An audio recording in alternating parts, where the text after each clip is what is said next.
contra de las ideologías que buscan manipular al hombre, alejándolo de su naturaleza físico-espiritual.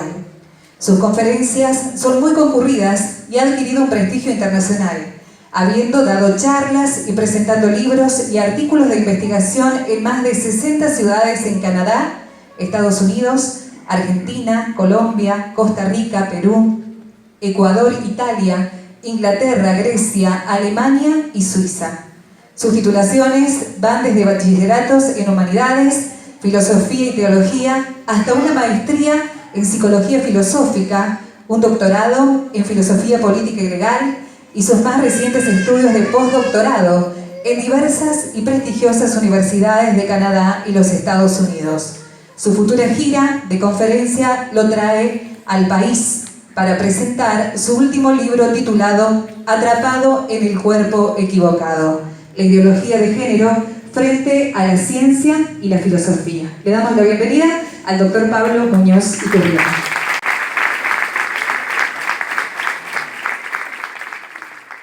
Muchas gracias a todos. Voy a hacer algo que me olvido siempre de hacer, y lo voy a hacer al principio porque si esperamos hasta el final me voy a olvidar, que es sacarles una foto desde acá arriba. Problemática a nivel mundial con respecto a la llamada perspectiva de género, ya que este es un debate que está teniendo lugar no solamente aquí en Argentina, sino también en muchos otros países de Latinoamérica y del mundo.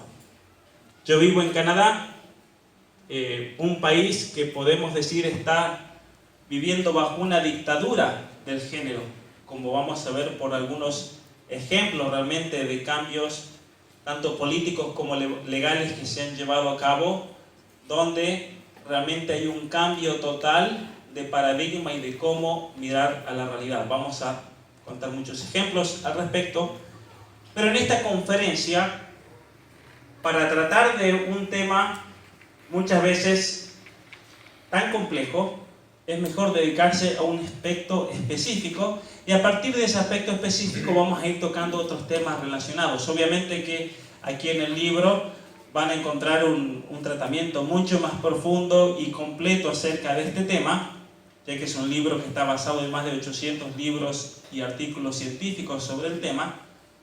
Pero aquí yo quiero comenzar con una pregunta que va a ser como la guía de esta conferencia de hoy.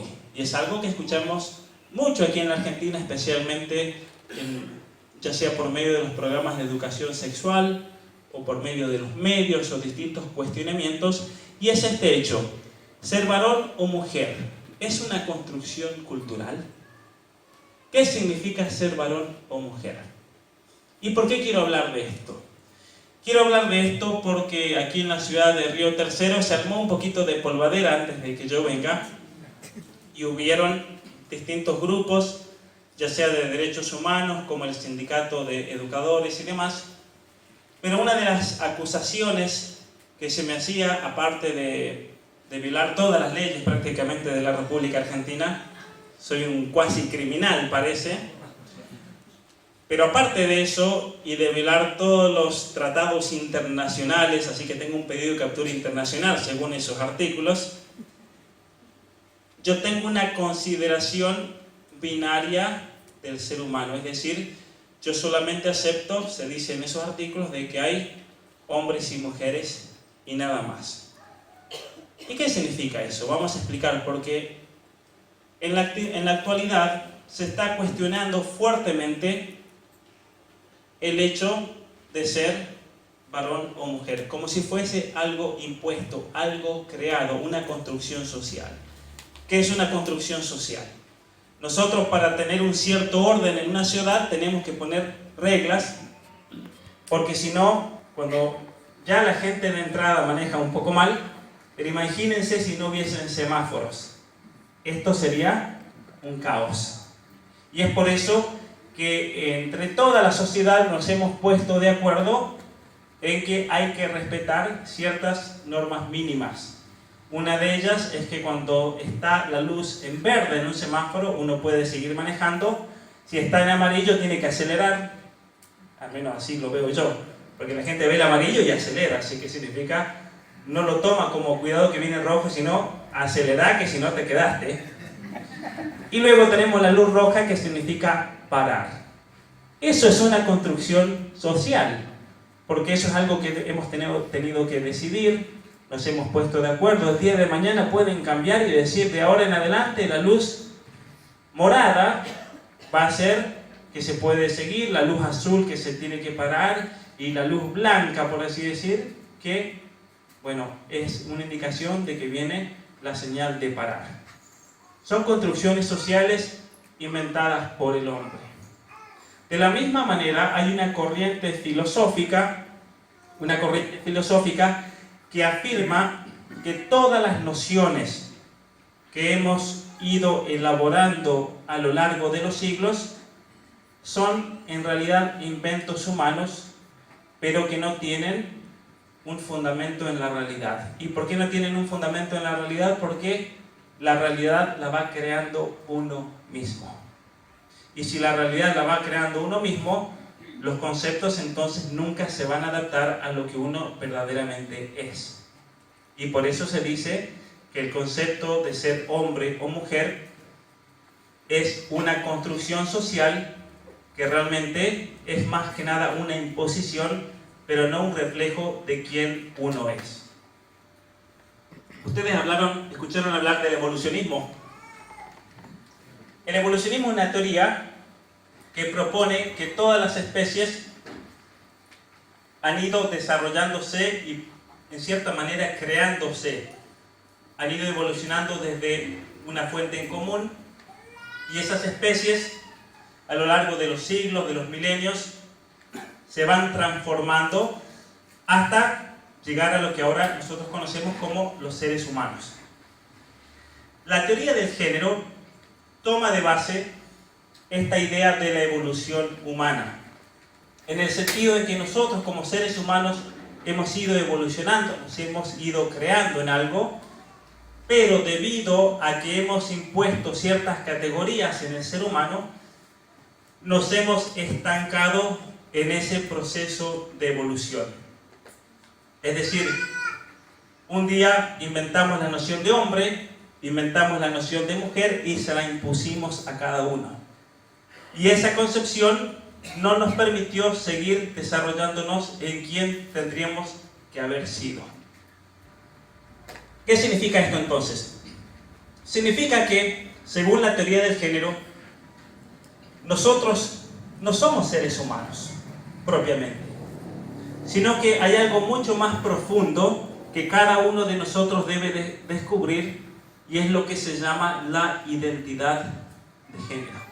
Y vamos a profundizar un poco más de qué significa entonces la identidad de género. ¿Qué significa que me debo despojar entonces de estas nociones de ser hombre y de ser mujer y descubrir qué es lo más profundo de mi ser o de mi naturaleza? Pero ser varón o mujer como una construcción social, ¿es acaso así? Y es lo que nos vamos a plantear en esta conferencia. Por ejemplo, aquí vemos una foto que yo saqué del diario Clarín. Este es un caso de una chica de Estados Unidos. Escribió un libro muy interesante porque cuenta su vida, cuenta lo duro que fue su infancia. El diario Clarín decía en su titular: primer hombre embarazado de la historia. Y cuando vemos una foto así, mucha gente incluso se confunde, porque vemos acá y parece, claro, parece el papá del bebé. Pero luego vemos la foto y ya quedamos como el cerebro entra en cortocircuito, porque lo que nos parecería ser el papá resulta que está embarazada. ¿Y cuál es la historia aquí? Esta chica, que en realidad es una mujer, ella padeció muchísimo en su infancia por parte de su padre. Su madre era abusada y golpeada por parte de su padre era muy violento también con ella. Y desde muy pequeña comenzó a crear un complejo acerca de su propia identidad. ¿Por qué? Porque el papá en realidad quiso tener un varón. Y ese bebé nació nena. Entonces el papá, por medio del abuso físico, del abuso verbal, incluso llegó hasta el punto del abuso sexual, le recriminó durante toda la infancia de que él quería un varón. Y para colmo de males, su madre muere cuando ella tiene alrededor de 6 años. La única persona que la escuchaba, la única persona que la protegía, se fue de este mundo. Y eso a ella la lleva a lo que se llama en la psiquiatría un trastorno de la propia identidad personal. Y estos trastornos, ¿por qué se dan en la persona humana, en una persona humana? Y por eso yo siempre digo que a estas personas que han pasado por estas cosas tan duras, uno tiene que entender que hay una historia de fondo, una historia a veces muy compleja, muy dura, muy misteriosa, que la lleva a adquirir ciertas conductas. Porque cuando nosotros nacemos, obviamente que no sabemos nada. De repente nos largan en este mundo y de a poco vamos conociendo todas las realidades que son pero tan complejas. Entonces el niño de repente abre los ojos en este mundo y ve toda una trama de relaciones, de situaciones, de lugares, y de a poco ese niño va armando como un esquema, como un mapa mental de toda esa realidad que lo rodea. A mí el ejemplo que me gusta usar es el de un rompecabezas. Es como que a un niño le tiran un rompecabezas con todas las piezas de la realidad, que es muy compleja, y ese niño va de a poquito armando ese rompecabezas a medida que va comprendiendo y va teniendo experiencias de su vida. Pero muchas veces pasa, que a ese niño que va armando todas las piezas alrededor de una pieza central, de ese rompecabezas, le quitan esa pieza central y se le desmorona todo. Eso pasa, por ejemplo, cuando jugamos al Jenga. ¿Se acuerdan cuando, no sé si alguno todavía juega, pero cuando yo era niño era muy popular jugar al Jenga aquí en Argentina, y uno armaba esa torre y llegaba un momento en que sacaba esa pieza que uno no sabía que se iba a realmente poder sacarla o no, la sacaba, la ponía y de repente se derrumbaba el edificio y perdía. Eso nos pasa muchas veces en la vida, que nos sacan una pieza esencial y todo ese edificio que nos habíamos armado se derrumba. Y cuando ese edificio se derrumba, se va a manifestar de muchas maneras a lo largo de la vida. Van a haber muchos síntomas que son una señal de algo que nunca se superó, ese edificio que se derrumbó. Esto no significa que si a uno se le derrumbó el edificio no lo puede volver a armar de vuelta, por ejemplo. O muchas veces puede pasar que a uno se le está por derrumbar el edificio porque le sacaron esa pieza esencial y aparece una persona providencial que viene a ayudarlo, y esa persona en cierta manera suple por la gran falencia que tiene. Por ejemplo, se nos muere la mamá, se nos muere el papá, fallece un ser querido, pero hay una persona que viene a acompañarnos y darnos el soporte emocional que necesitamos para pasar y llevar adelante ese trauma o esa situación. Porque el niño, y esto también es importante, el niño no tiene las capacidades cognitivas y emocionales para enfrentarse a ciertos eventos en la vida. No los tiene porque es chiquito. El niño va aprendiendo. Imagínense si para nosotros que somos adultos muchas veces nos pueden pasar cosas muy difíciles de superar. A veces uno tarda años en superar ciertas situaciones. Pónganse en el lugar de un niño de 2, de 3, de 4, de 5 años, que ante un evento catastrófico para la propia vida, le va a dejar una marca muy profunda dentro de su ser, de su psicología y demás. Conocí el caso, por ejemplo, en Estados Unidos, un matrimonio muy amigo mío. En su momento ellos tenían 29 años, la misma edad que tenía yo en ese momento. Habíamos nacido en el mismo año, capaz que por eso nos hicimos muy amigos, teníamos cosas en común. Ellos tenían 2 hijos pequeños de 4 y 2 años. El esposo trabajaba, la mamá también tenía un trabajo no a tiempo completo porque se dedicaba mucho a los niños. Para ella su familia era su vida, su esposo era su vida. Y un día el esposo siente un malestar en su pecho, va al médico y le dicen: tenés una pequeña falencia en el corazón, simplemente tenemos que hacerte una cirugía pequeña para destapar una vena que se estaba, tenía grasa acumulada y demás, pero era algo muy simple. Y entonces él va una mañana a hacerse esa intervención y resulta que cuando llega al hospital lo llevan a la sala donde lo iban a intervenir y la persona que hacía la anestesia se equivocó de paciente. ¿Sí? Le dieron la dosis equivocada de anestesia y este muchacho no se despertó más. Y a esa chica se le cayó el mundo en un momento.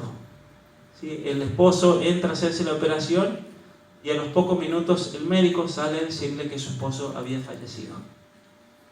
Y para una mujer que tenía toda su vida armada alrededor del matrimonio de su esposo y de sus hijos, se le derrumbó todo.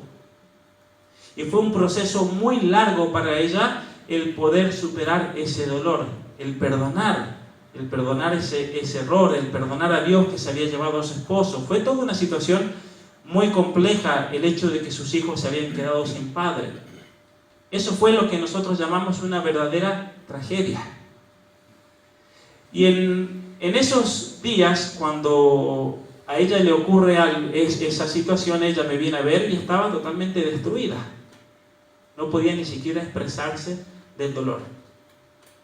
Y hacía poco había tenido conocimiento de otro hecho trágico que había ocurrido en el área. Un muchacho, también joven, recién casado, su esposa estaba esperando un bebé. Él va a hacer un trámite al banco.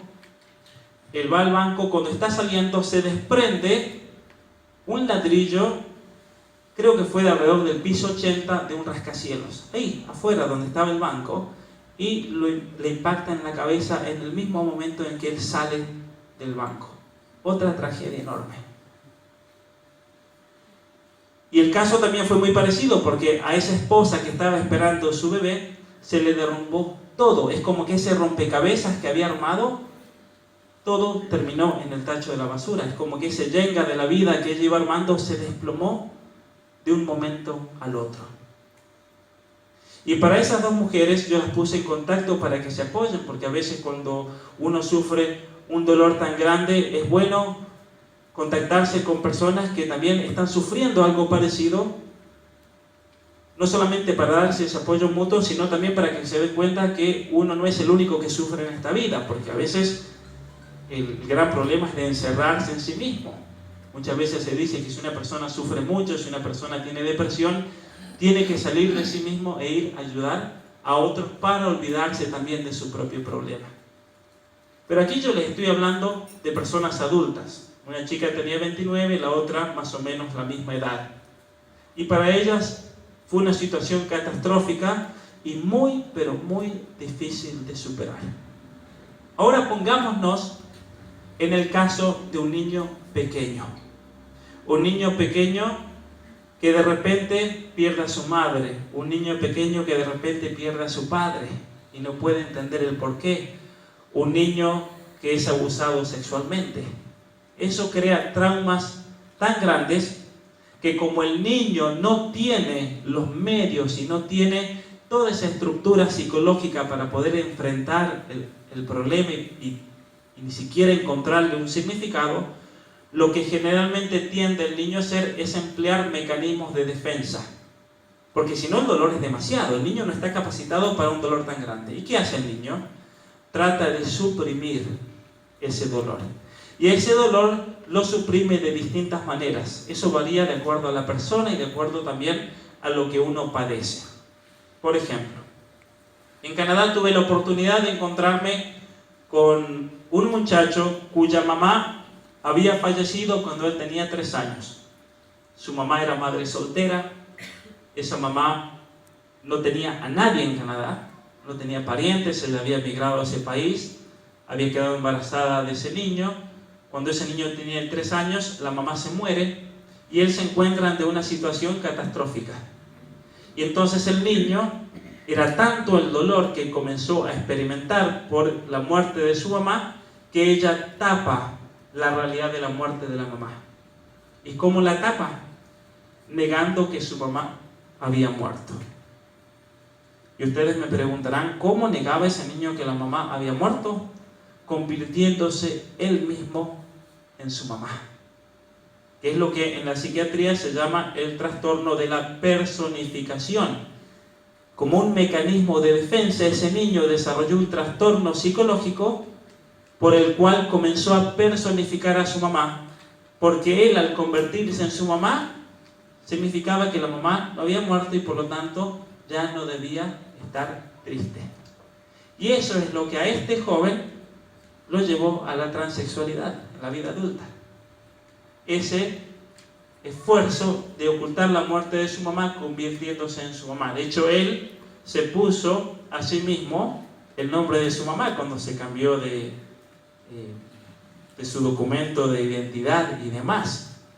Y él me contaba que ese esfuerzo de tapar esa muerte de su mamá, él lo llevó a una depresión muy grande, a la drogadicción, al alcoholismo, a la droga e incluso a intentar suicidarse.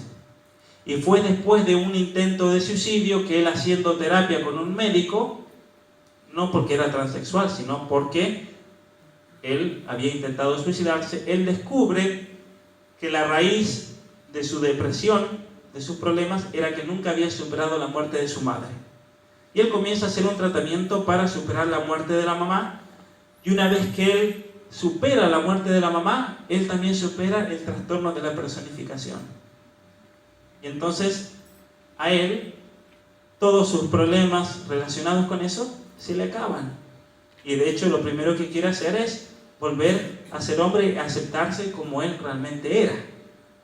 Y él me contó que la forma como lo engañaron para convencerlo de hacerse tratamientos hormonales, de operarse, era que lo convencieron de que había nacido atrapado en el cuerpo equivocado. Yo fue por eso que a este libro le puse ese título, porque a él lo habían convencido de que estaba atrapado en el cuerpo equivocado, se tenía que liberar de ese cuerpo e iba a ser feliz. Pero él se entera de que los médicos que lo habían engañado habían cobrado $500,000 del gobierno canadiense, porque eso es lo que paga el sistema de salud pública a un médico que realiza este tipo de tratamientos. O sea, hay un negocio. Y él se dio cuenta de que a él lo habían usado, y no solamente a él, sino a todas aquellas personas que pertenecían a la comunidad, como se le dice, trans. Y por medio de él yo comencé a conocer más casos, muchísimos casos. Uno de esos casos fue el caso de Walter Heyer, es un hombre que yo relato en el libro, que es el segundo transexual de la historia. Si de todas las personas en el mundo que se han operado, él fue el segundo. Y su caso fue muy parecido al de la chica que vemos aquí. Él nació en el año 46.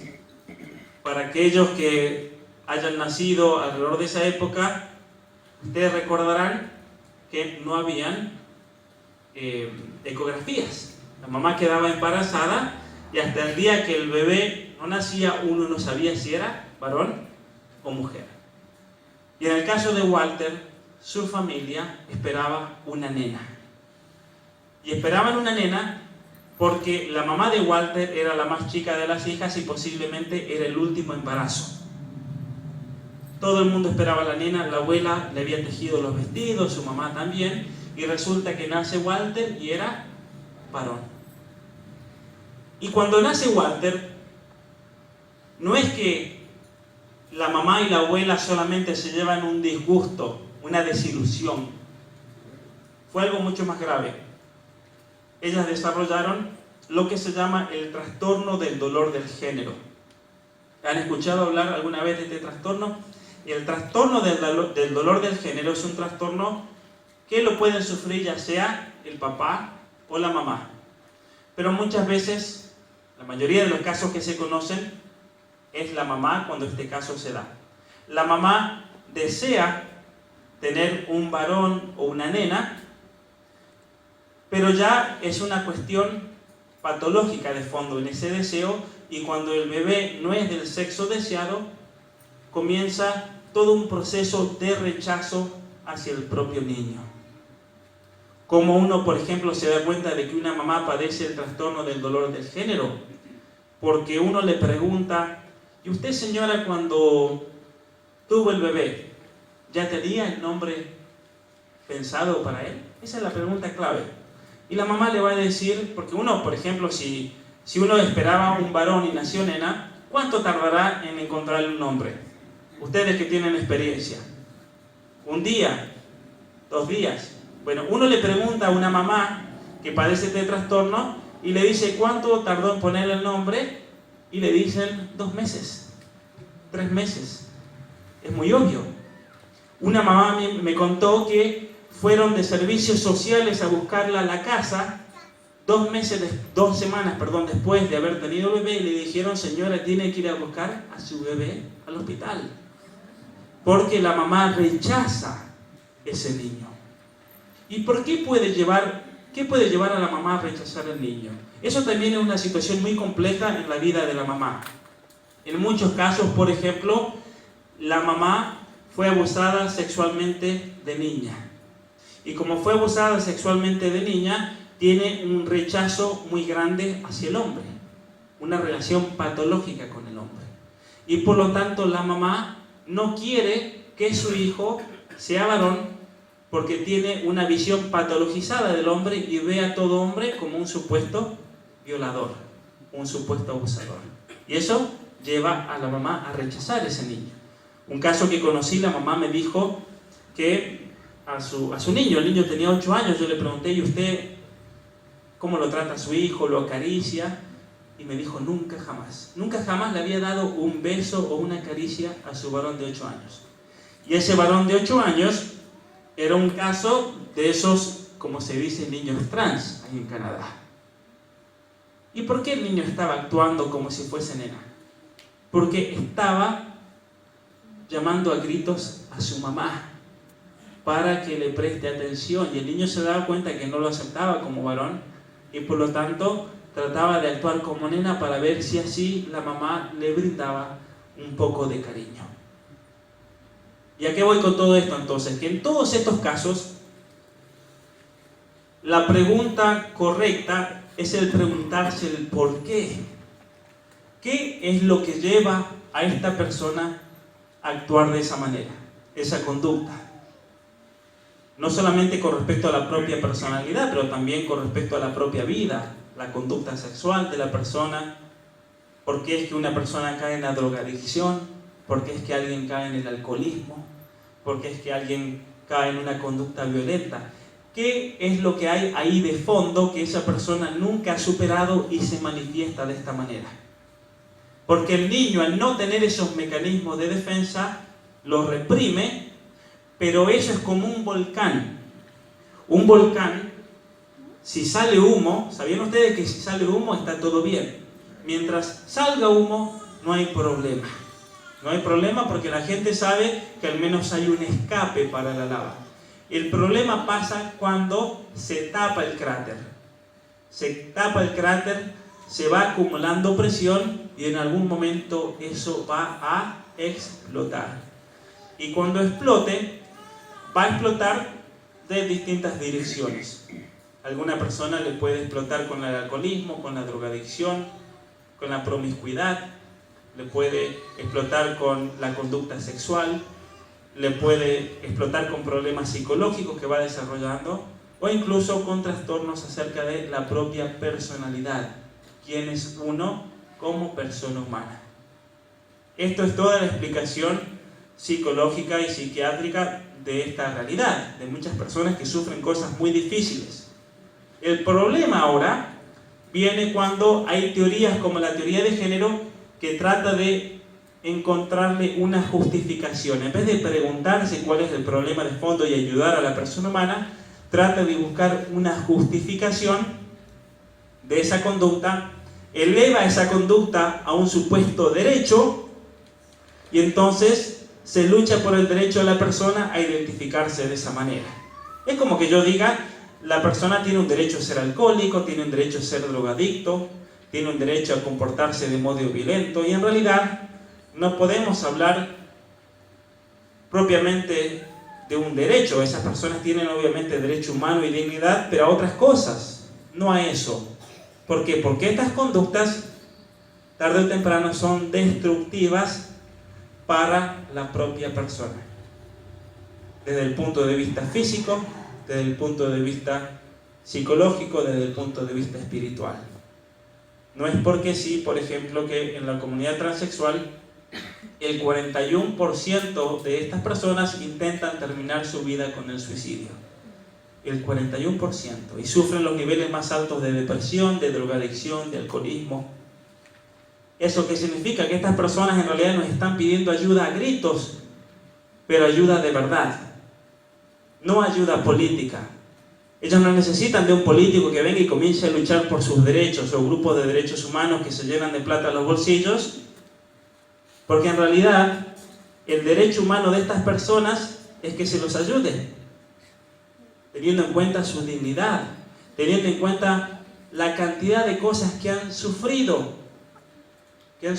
Aquí en Córdoba, y miren, les voy a contar simplemente como un ejemplo. Cuando yo voy a las conferencias y hablo sobre este tema, después mucha gente, yo voy a compartir mi número de teléfono, me empiezan a escribir, me cuentan sus historias. Me ha pasado de que me han escrito muchísimas personas que han caído en la homosexualidad, en el lesbianismo, en la transexualidad. Y ellos me dicen, doctor, cuando yo fui a esa conferencia, ahí entendí finalmente todo lo que me pasa, porque nadie me lo había explicado antes. En Gualeguaychú vino el colectivo, como le dicen, ¿cierto? El colectivo, no la comunidad, el colectivo transexual. Vinieron y se sentaron todos en segunda fila. Y mucha gente se asustó porque ellos pensaban capaz que vienen a hacer problemas, porque ven que siempre crean polémica antes de una conferencia así. Los que crean polémica es porque no quieren que la gente sepa estas cosas, pero especialmente no quieren que ellos sepan estas cosas, porque ellos van a encontrar la salida a sus problemas. Es como el narcotraficante. El narcotraficante nunca va a querer que haya un centro de adicciones en el pueblo, porque el día que empecemos a sacar a los jóvenes de la droga, se le acabó el negocio. Y lo mismo pasa con muchos grupos de falsos derechos humanos. Ellos se proclaman a sí mismos como los defensores de los derechos humanos, pero lo primero que hacen es atacar los derechos humanos de todos nosotros a reunirnos hoy aquí para recibir formación con la única intención de ayudar al prójimo. Nada más. Solamente eso. Eso es lo que uno quiere, ayudar al prójimo. Bueno, ese día estaban estas personas transexuales, escucharon la conferencia. Yo hice toda una explicación acerca de la transexualidad, cuáles son las causas, cuáles son realmente las situaciones que tantas personas sufren. Yo dije que hay que respetarlos, que hay que tenerles mucho amor, hay que tenerles mucho respeto, que no hay que insultarlos más porque ellos tienen llagas muy profundas y si nosotros los tratamos más, es peor todavía, nunca los vamos a ayudar realmente a superarse. Y cuando terminó la conferencia, ellos fueron los primeros que se pararon y aplaudieron. Y al finalizar la conferencia, ellos vinieron hacia mí y me dijeron gracias porque lo que usted explicó hoy nunca nos lo había dicho nadie. Era todo lo que ellos necesitaban escuchar. Realmente entender el por qué sufren ese drama interno tan grande con respecto a la propia personalidad, con respecto a los intentos de suicidio que tendrán, con respecto a la tendencia a la droga, la tendencia al alcohol. ¿Por qué es que experimentan ese vacío tan grande? Muchas veces a sí mismo, culpa de una madre que los rechazó, culpa de un abuelo, culpa de un padre abusivo. Y el caso que yo les estaba contando de este Walter Heyer, uno de los primeros transexuales de la historia, nace varón. Su mamá y su abuela, como les comenté, padecían el trastorno del dolor del género, nunca lo aceptaron. Y él me contaba que su abuela, cuando él era niño, le mostraba los vestiditos y le decía, mirá lo que te tejí y vos naciste varón. Y se comía unas bofetadas de aquella, El pobre niño, lo golpeaban por haber sido varón. Eso a él le creó una inseguridad enorme acerca de su propia persona, la cual lo llevó a desarrollar un trastorno de su propia identidad de género, lo cual lo llevó a la transexualidad, a operarse. Él se operó, se hizo todas las operaciones habidas y por haber, y esa solución que le propusieron, lo único que logró fue profundizarle más sus problemas. Sí, él cayó en la drogadicción, cayó en el alcoholismo, una depresión enorme que lo llevó al suicidio. Y también fue así que en uno de esos intentos de suicidio, hablando con un psiquiatra, cuando él tenía 51 años, miren la cantidad de años que habían pasado de él como transexual, cuando él tenía 51 años, el médico le dijo: Walter, tu problema es que nunca te aceptaste a vos mismo como realmente sos. Y él me dijo, cuando ese doctor me dijo eso, fue como un destello dentro mío. Fue la primera vez que escuché una verdad en mi vida. Y esa verdad fue la que me sacó adelante, porque yo me di cuenta que jamás me había aceptado como quien era. Y fue un proceso de muchos años él para poder salir de la transexualidad. De hecho, se volvió a operar para hacer lo que se llama la detransición. Y él me contó el dolor y sufrimiento terrible por parte del lobby LGBT, porque claro, él era el segundo transexual de la historia, lo llevaban a todas las marchas, lo llevaban a todos los eventos, y de repente el hombre se da cuenta de que todo eso era una mentira en su propia vida. Él logra salir de eso y comienza a sufrir una persecución que él padece hasta el día de hoy. Sufre una persecución enorme, a pesar de que ahora él tiene 71 años. Una gran persecución a causa de haber renegado de, como se llama, su identidad de género. Pero ahora vamos a hablar entonces de esta realidad. ¿Somos hombres o mujeres? El caso de esta chica es parecido. Su padre la golpeaba por ser nena. Y entonces ella, con tal de complacer a su papá, comenzó a tomar hormonas y demás que le dieron un carácter aparentemente masculino. Pero como no se operó y comenzó a tener una relación con un hombre, porque es lo normal, una chica que se junte con un hombre, un día quedó embarazada. Pero los medios la comenzaron a usar afirmando de que era el primer hombre embarazado de la historia, lo cual es una mentira. ¿Qué significa ser hombre o mujer? Esta mujer feminista radical, Simone de Beauvoir, ella escribió un libro en el año 49, el cual se tituló El segundo sexo. Y en ese libro ella postuló por primera vez en la historia de que uno no nacía mujer, sino que se hacía. Era una construcción cultural, es algo que se iba adquiriendo por presión social, por los padres. Los padres mismos son los que nos ponen en un cierto contexto, con ciertos roles, y nos llevan a ser hombres o mujeres. Esta no es una idea en realidad original de ella, esta es una idea que proviene del siglo XVII, donde hubo una corriente feminista en esa época en la cual ellas afirmaban que si a la mujer se la pusiesen igual de condiciones que el hombre, la mujer se desarrollaría físicamente, muscularmente igual que el hombre, y sería tan o incluso más fuerte que el varón. Esa era la teoría. Si a la mujer se la pusiese en las mismas condiciones que el varón, se la educase de la misma manera y no se la relegase a la cocina, a la casa, sería igual. Pero el problema con esta teoría es que está desconociendo lo que es la estructura tanto física como biológica de la mujer. Porque la mujer tiene una estructura ósea, por ejemplo, totalmente diferente que el varón en la zona de las caderas. El hombre tiene una estructura cuyas caderas están soldadas. Y el hecho de que nuestras caderas estén, por así decir, soldadas, pegadas, no se abren, permite que nosotros podamos cargar mucho peso sobre nuestras espaldas. La mujer, por el contrario, tiene las caderas abiertas. ¿Para qué? Para poder dar a luz en el momento del parto.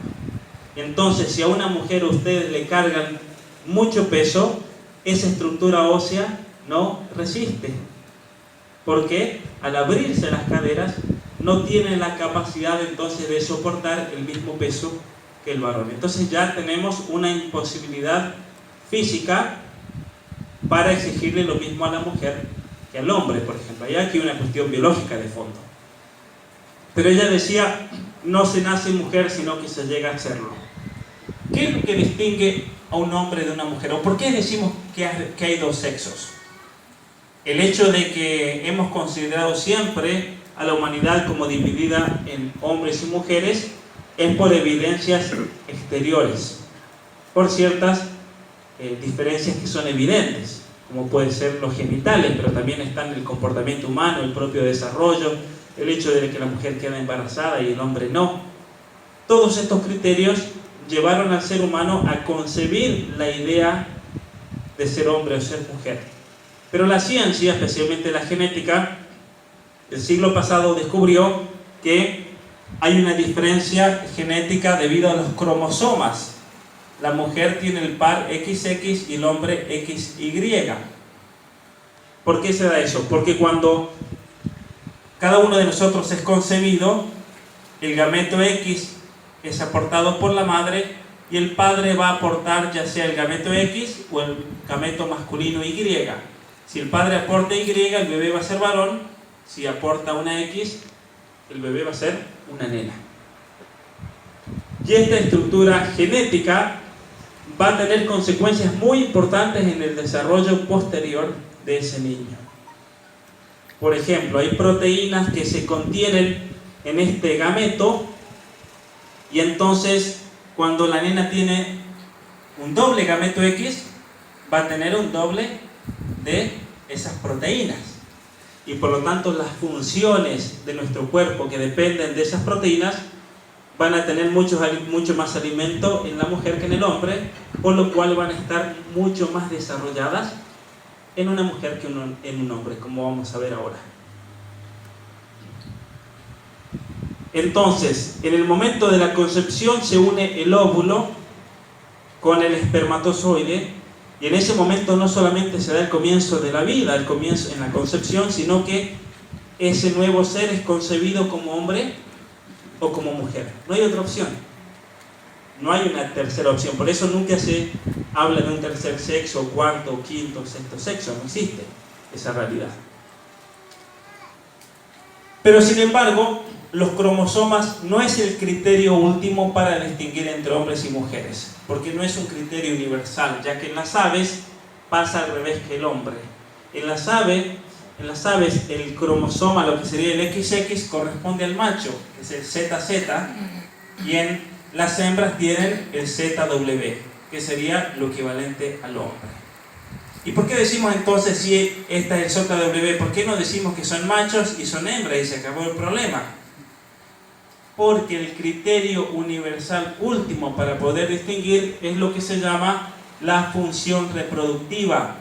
Eso es lo que nos distingue en último término. El macho es todo aquel que fecunde a la hembra, que insemina a la hembra, y la hembra es toda aquella que geste a la prole, que ovule. Si ese ser ovula, va a ser siempre una hembra o una mujer. Si ese ser tiene la capacidad de gestar, de inseminar, de fecundar, entonces va a ser el macho o el varón en el caso del ser humano. Por eso decimos que el rol sexual siempre es binario y es estable. No hay otra opción genéticamente. Una de las críticas que se me hacía a mí antes de venir acá era porque yo afirmaba que el sexo es binario. Y que no lo afirmo yo, lo afirma la genética. Es así de simple. Es siempre binario y estable. No hay otra manera. Y eso también significa que otro tipo de unión es por naturaleza estéril, no conduce a nada. Para que sea una unión verdaderamente sexual, tiene que darse esta reciprocidad y esta complementariedad propiamente dicha. Tiene que haber complementariedad. Por eso, el ser varón o ser mujer no es una imposición cultural propiamente dicha. Porque si vamos a distinguir entre hombres y mujeres debido al rol social, esa es una consideración totalmente superficial y secundaria.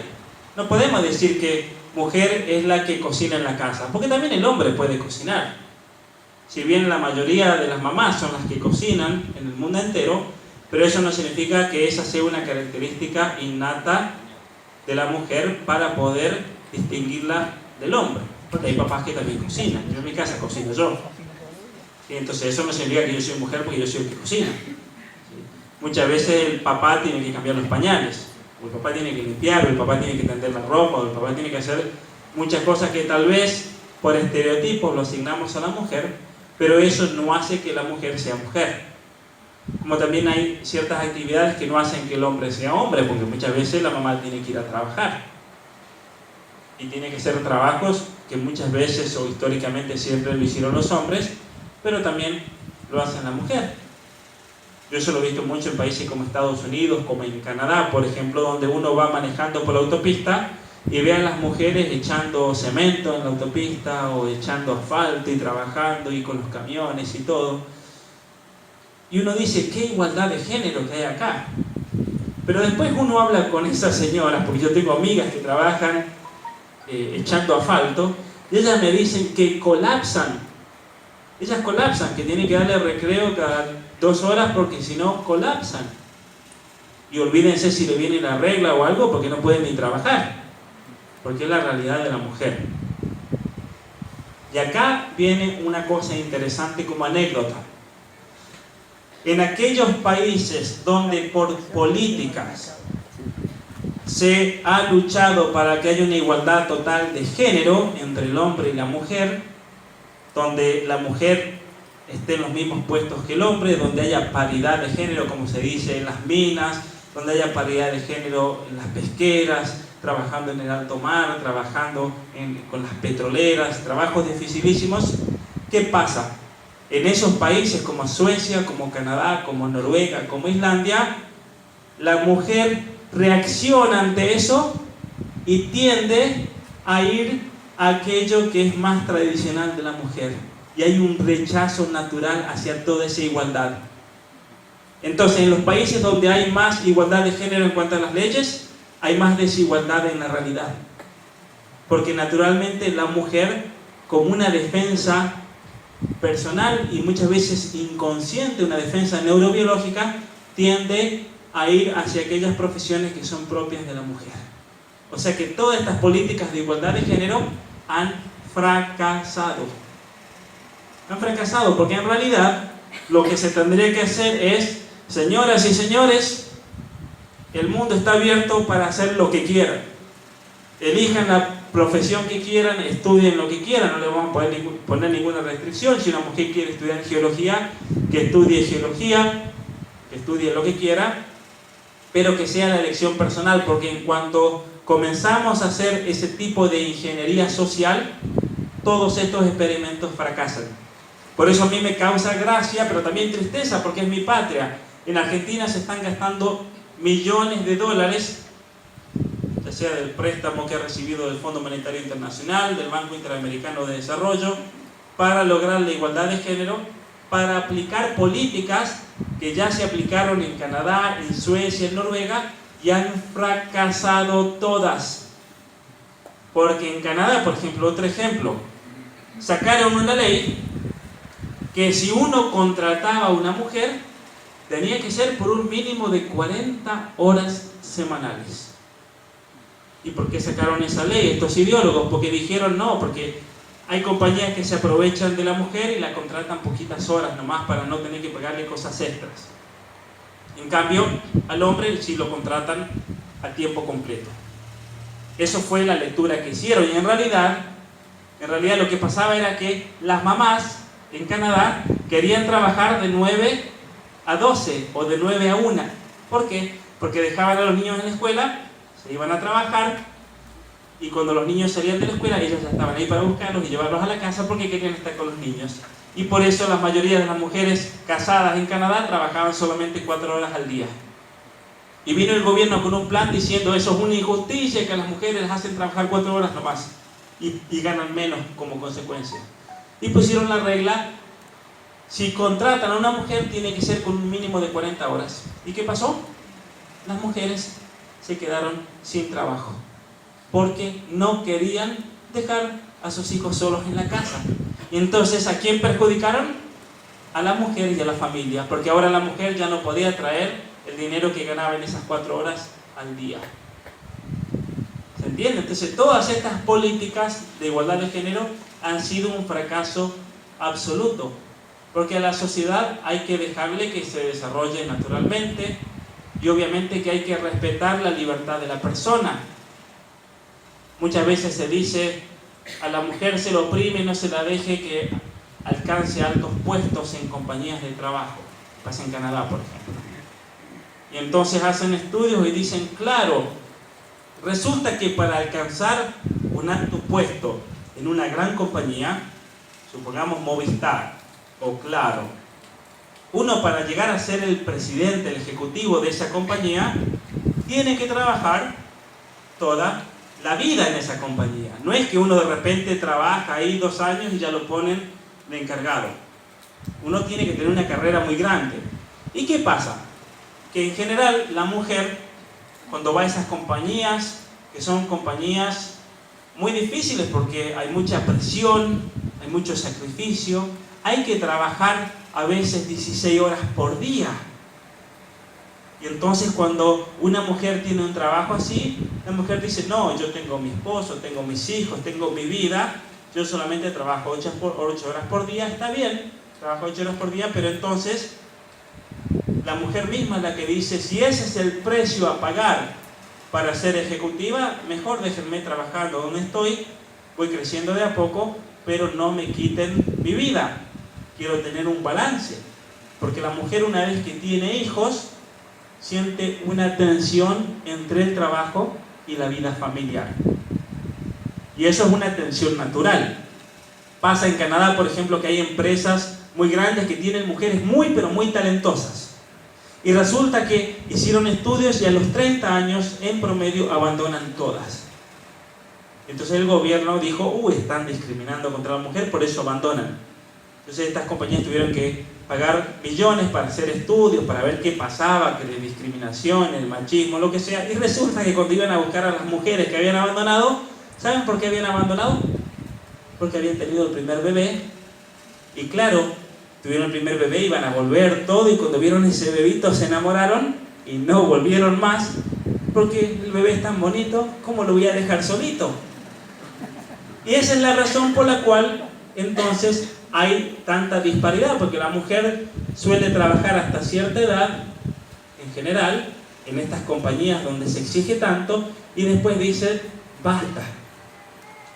La mujer suele continuar en el trabajo en situaciones que son más acordes a su propia biología. Por eso es normal ver maestras que llegan a término, se jubilan a la edad correspondiente, porque la enseñanza, el trabajar en un hospital, enfermeras, en el servicio, eso requiere de características que son muy propias de la mujer. Y por eso la mujer puede ser feliz haciendo eso, y muchas veces no va a abandonar aunque tenga familia, porque puede complementar las dos cosas, si lo ayuda el esposo, obviamente.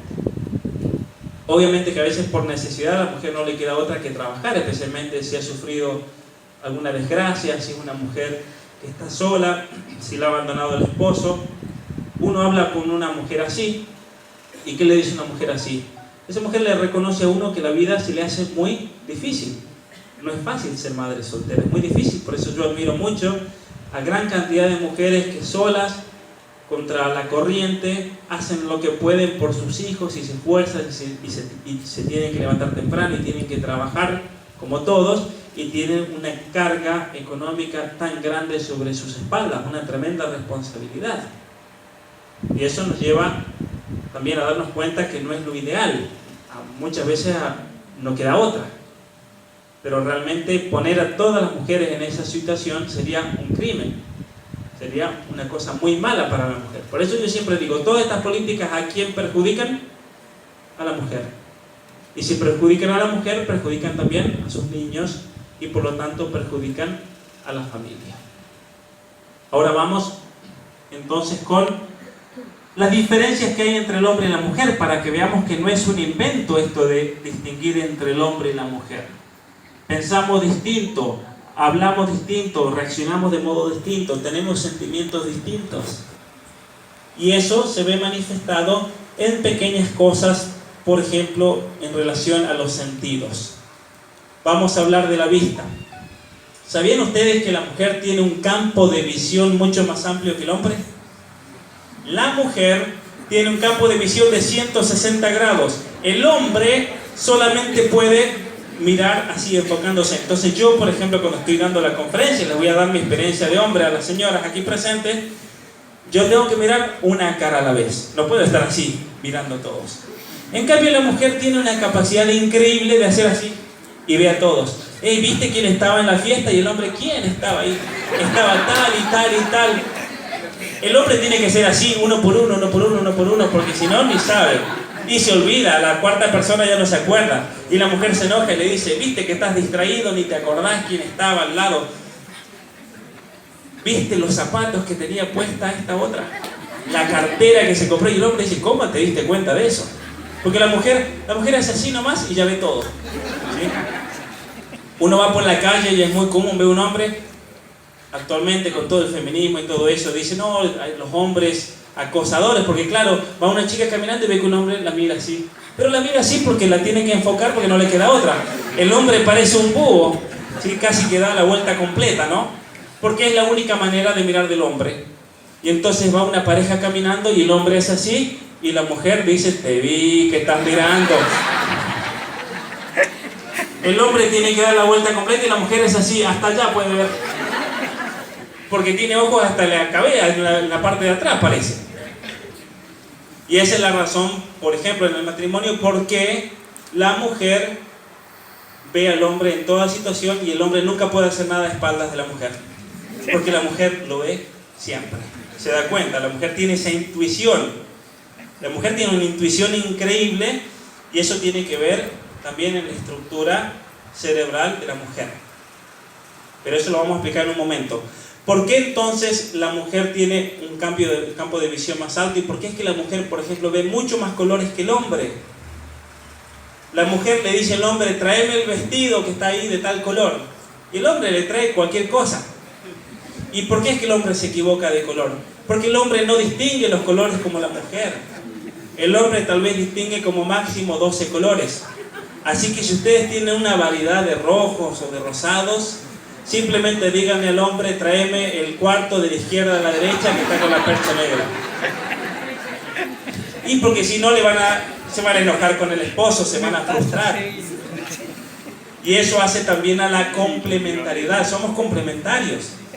Lo que el hombre no tiene lo aporta la mujer, y lo que la mujer no tiene lo aporta el hombre. Y es así como a lo largo de todos estos miles de años hemos trabajado en conjunto para poder sobrevivir. Porque hoy en día vivimos en la modernidad donde todo es fácil, pero hace 1000, 2000, 3000 años la vida no era tan fácil. Y si el hombre y la mujer no hubiesen trabajado en unísono, en conjunto, la especie humana hubiese desaparecido. Por eso el planteo feminista de que la mujer vivió oprimida es mentira, porque si la mujer hubiese vivido oprimida no existiríamos. Porque ¿de quién depende la transmisión de la vida, de la educación, de los valores, del cuidado, especialmente cuando uno es tan pequeño? De la mamá. Por eso es un insulto a la mujer, a todas nuestras antepasadas que han hecho tantos sacrificios por cada uno de nosotros, por la humanidad. El ojo, acá está la parte de adelante del ojo, la pupila, y en la parte de atrás tenemos la retina y hay conos. Esos conitos son los que permiten la entrada de la luz y la percepción del color. Para que tengamos estos conitos en el ojo necesitamos una proteína, cuando somos un embrión, solamente una célula, que la transmite el gameto X. ¿Quién da el gameto X? La mamá y el papá. Pero si viene del gameto X significa que la mujer va a tener el doble de proteínas que el varón. Y por eso el varón ve menos que la mujer. Con respecto al olfato, la mujer también por una cuestión genética tiene mucho más desarrollado el olfato que el varón. el bebé se hace encima y la mujer desde la cocina ya lo está oliendo. Y el bebé llora y el marido le dice, che, dale de mamar al niño. Y que dice la mamá, no, hay que cambiarle el pañal. ¿Y cómo te diste cuenta? Le mira así y recién cuando ve el desastre es que le entra el olor y claro, se hizo encima. ¿Y cómo te diste cuenta? ¿Y qué, acaso no lo olés? ¿Y por qué es eso? Porque la mujer tiene el olfato más desarrollado que el hombre. El gusto, lo mismo, la mujer tiene una capacidad mucho más grande para gustar. Por eso es normal que van a comer a algún lado y después la mujer es la que se queja, viste, que la comida como estaba. Y para el hombre estaba todo bien. Porque para el hombre, que tiene una capacidad de gustación limitada, no se le escaparon muchos gustos que capaz que no estaban tan buenos y la mamá sí lo puede percibir o la mujer lo puede percibir. Lo mismo con el oído, hay diferencias en el oír. Puede haber una fiesta, estamos en un casamiento, el bebé lo dejaron en el auto afuera capaz y se pone a llorar y la mujer lo escucha.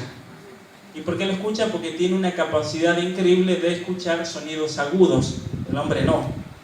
Entonces la mujer le dice, el bebé está llorando, y el hombre ni se enteró que el bebé estaba llorando, pero a su vez el hombre tiene la capacidad de percibir sonidos sigilosos. Si entran a robar a veces a la noche y viene el ladrón así, el que se despierta a veces, la mamá también puede ser que se despierte, pero en general el que capta esos sonidos es el varón, porque nuestro oído tiene la capacidad de advertir esos peligros. Es decir, el oído de la mamá y del papá son complementarios para poder sobrevivir ante ciertas situaciones de la vida, especialmente si pensamos cómo vivíamos los seres humanos hace 3000 años, donde habían peligros de animales, de ataques, donde iban a cazar, donde la mamá tenía que tener la vista para poder cuidar de los niños. Si el hombre tuviese que cuidar de los niños, tendría que estar así de un lado para otro para seguirles. En cambio la mamá, de una sola mirada, mira todo. Diferencias, por ejemplo, vamos a hablar ahora otra cosa más, en el cerebro. Eso es importante. Tenemos dos hemisferios, el hemisferio derecho y el izquierdo. El hemisferio derecho tiene relación con toda la creatividad, con el habla, y el hemisferio izquierdo es el que maneja todas las funciones relacionadas al pensamiento abstracto, lógico, a tratar de encontrar una solución. Ahora bien, en el hombre esos dos hemisferios están separados, no tienen una conexión. Por lo tanto, el hombre hace o una cosa o hace otra, no puede mezclar. En cambio, la mujer tiene conectados los dos hemisferios, por lo tanto, la mujer puede ir de aquí para allá, piensa en esto, piensa en aquello, todo está conectado, cambia de tema. Y el hombre la mira y no le entiende. ¿Cómo puede ser que parece peor que una novela toda la trama ahí adentro? Y el hombre llega de la casa y la mamá está viendo televisión porque está la novela puesta y está planchando y le está dictando los deberes al niño y también está cocinando, las cuatro cosas. Y el hombre llega y dice, está haciendo esto, está reocupada y pone el partido. Y la mujer dice, ¿qué haces? Estoy viendo la novela, que es el último capítulo. Y el hombre le dice, pero si estás haciendo todo eso. Y la mujer le dice, no, si justo estaban hablando, y le repite todo el diálogo perfecto. ¿Por qué es que la mujer puede hacer eso? Porque al tener unidos los dos hemisferios puede estar haciendo varias tareas a la vez. El hombre no puede.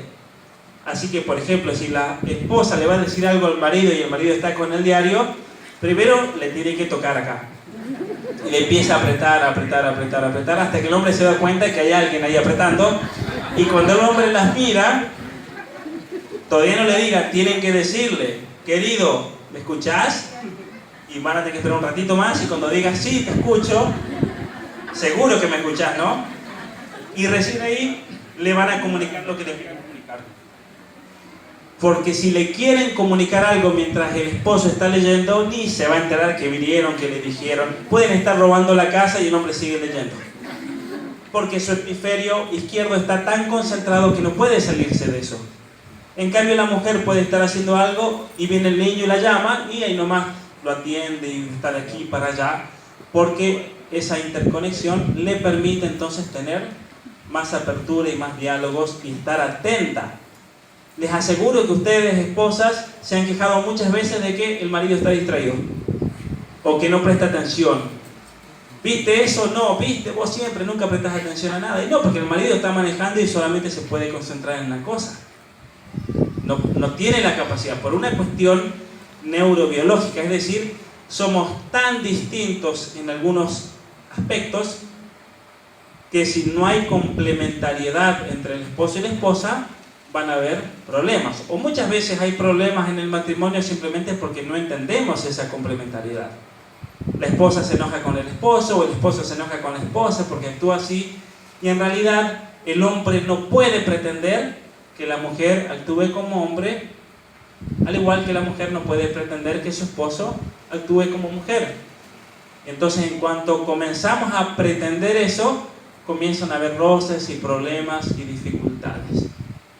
Y yo siempre digo, ojalá estas cosas, por ejemplo, se enseñasen en la secundaria. Porque nos enseñan tantas cosas en la secundaria, tantos datos y tantas cosas que a veces ni vamos a ver en la vida, pero sin embargo no se nos enseña nada con respecto a una de las actividades que más tiempo nos van a ocupar en la vida, que es el matrimonio, o la educación en el amor, el entender al esposo, a la esposa. Qué bueno sería si en las escuelas, por ejemplo, se les enseñase a las chicas cuál es el criterio, cómo deben buscar a un esposo, cómo descubrir si el esposo es bueno o es uno que se está aprovechando y las quiere engañar. Porque también pasa eso, hay tantos hombres que se portan como ángeles con tal de conquistar a una mujer. Y la conquistan y ya se dedican de vuelta a la farra, a tomar, a pasear, a salir y listo. Y uno viene el esposo y le dice, no, porque mi esposo era tan bueno cuando salíamos y ahora que nos casamos, un desastre. Y en realidad el esposo estaba tratando de conquistarla. Pero una vez que la conquistó, ya está. El hombre ya cumplió. Porque en el matrimonio, ¿quién es en definitiva la que elige? No es el hombre, es la mujer siempre. Es la mujer la que tiene que decidir si me caso con este o no me caso con este. Por eso dentro del ser humano hay una competencia entre los hombres para tratar de captar a la mujer que nos interese. Y la mujer que nos interesa tiene una ventaja, porque la mujer que nos interesa capaz que tiene 20 pretendientes. Entonces hay como una lucha ahí entre los hombres a decir quién es el mejor. Entonces eso es algo bueno porque nos lleva también como seres humanos a perfeccionarnos. ¿Sabían ustedes que la mujer, mientras más educación tenga, mientras más virtudes, por así decirlo, mientras más deseo de perfección tenga, más difícil va a ser conseguir marido? ¿Y por qué es eso? Porque la mujer siempre va a querer casarse con alguien que es mejor que él. ¿Quién quiere casarse con un vago, por ejemplo? ¿Quién quiere casarse con un hombre que no tiene objetivos en la vida, que no tiene interés de nada, que realmente no le interesa nada? Si a la mujer le interesan ciertas cosas, ella va a pretender que al menos su marido le interesen en el mismo nivel o incluso mucho más.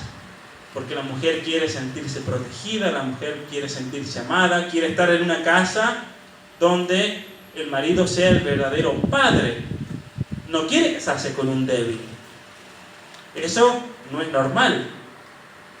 Por eso, mientras más crezca la mujer personalmente, más difícil va a ser conseguir marido, porque mientras más sube en esa jerarquía, hay menos hombres. Hombres comunes está lleno. Por eso uno dice, la mujer se tiene que poner siempre metas, porque si no se termina casando con cualquiera y eso la lleva pues a sufrir demasiado en la vida. Uno tiene que ponerse metas y tiene que ser exigente. Y sean todo lo exigente que quieras, porque el hombre va a hacer lo que sea con tal de casarse con una mujer. Por eso es algo tan bueno en la sociedad. Y la otra cosa que quería mencionar también en relación a eso, es que el hombre por su parte tiene que hacer un esfuerzo muy grande siempre para tratar de mantenerse en ese nivel, porque tampoco uno puede decir, me porté de 10, me casé con la persona que yo quería y ahora ya se acabó. No, uno tiene que realmente ser varón de verdad, como se dice, tener honor y tratar de ser toda la vida la mejor persona que pueda ser. Y eso tiene que ser como una lucha entre el esposo y la esposa para crecer juntos y para superarse especialmente. Cuando ese sentido de superación se ha perdido en el matrimonio, es cuando uno se aburre ya y dice, ¿para qué voy a estar con esta persona? Por eso es importante el tratar de recuperar ese sentido de superación para entonces así crecer como matrimonio y como esposos y demás.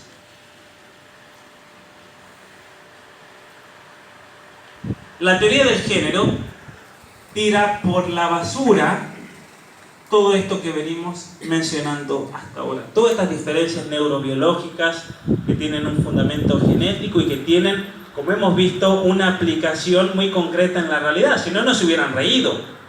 Porque en todas estas historias, ustedes muchos se sintieron identificados. Claro, les hacía acordar cosas que pasaron en la casa. Si no, uno no se ríe. Les causa gracia.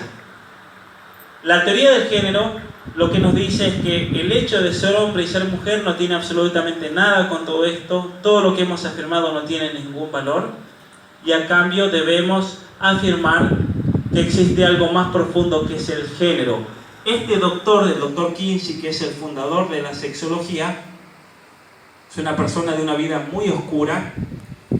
Realmente sus libros son muy escabrosos por las cosas mismas que él relata, por los experimentos que él hacía especialmente con niños. Él era una persona que practicaba la pedofilia y hacía experimentos sexuales incluso con bebés. Él tiene un libro en el cual él relata experimentos sexuales con 900 bebés. Él los abusaba sexualmente para demostrar de que el goce sexual era un derecho de la persona. Y muchas veces se elevan a derechos humanos cosas que son terribles. Este hombre fue el que inventa la palabra género, porque anteriormente, al menos con esta noción, con este sentido, la palabra género anteriormente significaba solamente el género masculino o femenino en la lengua, en la literatura. En el español también tenemos la palabra género para hacer referencia a una tela. Él dice que hay algo distinto del sexo, que es algo más profundo, que es la propia identidad de género, porque lo que él quería hacer era tratar de encontrar una justificación al hecho de la transexualidad. ¿Por qué es que un niño o una niña se percibe como del sexo opuesto? Y él dice, bueno, porque por un lado está el sexo y por otro lado está el género, que es algo más profundo, que es lo verdadero. Y él cometió un gran error en esa teoría, porque él nunca se preguntó qué es lo que lleva a esa persona, como dijimos, a percibirse de esa manera. Hay una razón muy profunda. Este hombre entonces postula eso. Voy a saltear esto de acá, y llega, por ejemplo, miren lo que yo les decía, el Banco Interamericano de Desarrollo prestó $200 millones al gobierno para políticas de igualdad de género. Todas estas políticas que no van a tener ningún resultado efectivo, aparte de ser un gasto de dinero, un desperdicio, porque estas políticas ya han fracasado en otros países. Por alguna razón, siempre que algo fracasa en otro país y ya no produce dinero, ¿a quién se lo venden? A la Argentina. Porque lo mismo pasó con el EGB. Yo recuerdo cuando estaba en la secundaria, llegaron del Ministerio de Educación que ahora habían descubierto un plan buenísimo que se llamaba EGB. EGB1, EGB2, EGB3. Y después yo me entero, cuando estaba en la secundaria, ya por los años 90, me enteré que era un plan que había fracasado en España. Me enteré por mis parientes. De España lo habían sacado así de una patada y se lo vendieron a la Argentina, porque a alguien hay que vendérselo. Es como los trenes que nos vendieron los españoles, que era todo chatarra, se enteraron en ese caso. Muy bien. La teoría del género. Lo que la teoría del género entonces afirma, como afirmábamos al comienzo de la conferencia, ya con esto terminamos, es que no existe una naturaleza humana. No existe, sino que esa noción debe ser reemplazada por algo mucho más profundo, que es la verdadera identidad de cada uno de nosotros. No somos ni hombres ni mujeres, porque esa es una construcción social. Cada uno debe descubrir por sus propios sentimientos, por sus manifestaciones y demás, cuál es la verdadera identidad de género. ¿Saben cuántos géneros hay? De acuerdo vamos a decirlo así, porque no son ni estudios ni nada, sino de acuerdo a afirmaciones hechas en oficinas de las Naciones Unidas. Hay 112 géneros. ¿Y de dónde sacaron el número de los 112 géneros? Y estudiaron casos de personas que se percibían de alguna manera distinta y dijeron, ellos son los verdaderos seres, porque ellos son los que han descubierto en realidad su verdadera identidad. Nosotros, según esta teoría, somos todos retrógrados, vivimos atrasados porque nunca descubrimos nuestra identidad de género. Lo que tenemos es el haber aceptado que somos hombres o mujeres porque nuestros padres nos lo impusieron. Es decir, si uno es varón o mujer es porque sus padres se lo impusieron.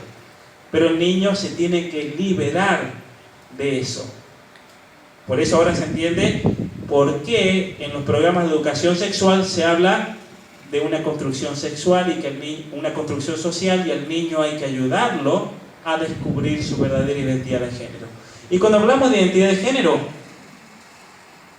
estamos hablando de casos, por ejemplo, como los transanimales, hombres que se autoperciben como caballos, como ponis. En Canadá ya tenemos leyes por las cuales uno está obligado a admitir que estas personas no son seres humanos, sino que son caballos. Si en Canadá yo no lo acepto, la multa es de $20,000 y 8 meses de cárcel, por ejemplo. Es decir, que políticamente nos están forzando a aceptar, en realidad, una realidad que no es así. Porque estas personas, ¿qué es lo que necesitan?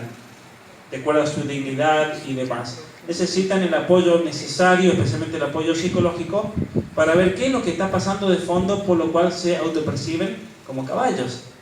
Acá hay algo que han sufrido, algo muy serio, que los lleva a rechazar quienes verdaderamente son.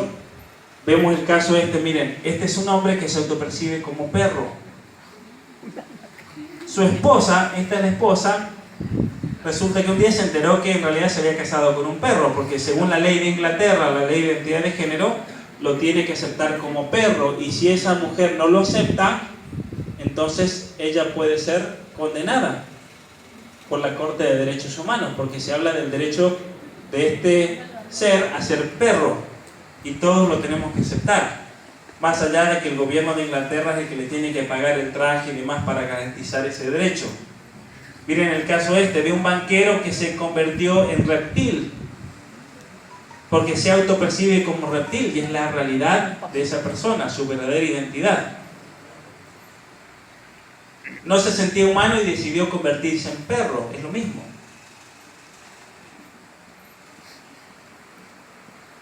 Esto tampoco no es un baile de disfraces, son personas que se autoperciben como perros. De hecho, la BBC hizo todo un programa, un reality show sobre estos transanimales, contando la vida, y los siguen para aquí y para allá, muestran sus familias y cómo viven como perros, y muestran cómo, según la ley, todo su entorno los tiene que tratar como perros, porque si no los tratan como perros son unos discriminadores seriales, que tienen penas legales muy fuertes en países como Inglaterra, como Canadá y algunos estados en Estados Unidos. En la ciudad de Nueva York, por ejemplo, donde se encuentran las penas más grandes, si uno no acepta a esta persona como un perro, si no lo trata como tal, si no afirma la identidad de esa persona como un perro, la multa es de $250,000. Es decir, es imposible pagarlo. Es imposible. Este caso es de la ciudad de Toronto, en Canadá.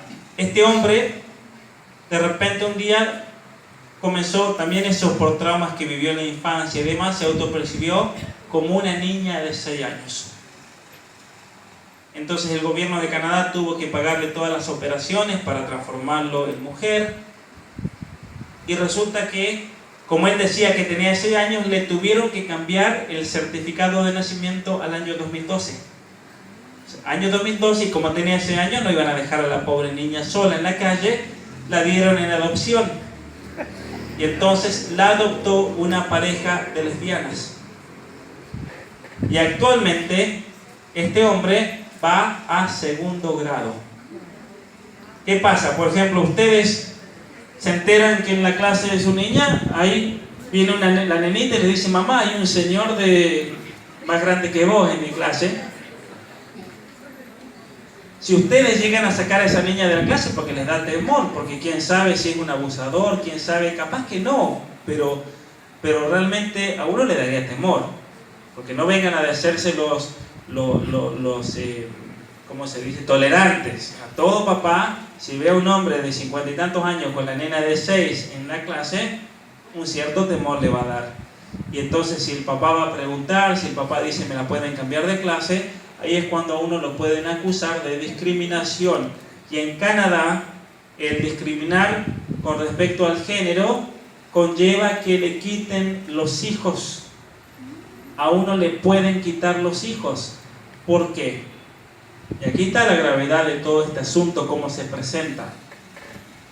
Los grupos de derechos humanos que han elaborado todo el marco legal para esta teoría, ellos afirman que el niño es sujeto de derechos. Eso estamos todos de acuerdo, los niños tienen derechos. Pero ellos dicen, el que vela y garantiza esos derechos es el Estado. Y uno de esos derechos, o sea que se deja de lado la responsabilidad de los padres, y uno de esos derechos es el derecho a descubrir la propia identidad de género. Entonces, en países como Canadá, como Noruega o como Suecia, se está obligando a que los padres críen a sus hijos en perspectiva de género. ¿Qué significa? El neutro. Porque el niño tiene que elegir por su propia experiencia de vida su género. Pero no ser hombre o mujer, porque eso no es un género, eso es una construcción social. Sino que tiene que elegir su verdadera identidad de género. Y ya hay jardines de infantes, por ejemplo en Canadá, que se los obliga a los papás, y se los obliga con control estatal, para asegurarse de que no se les imponga a los hijos que son varones o mujeres.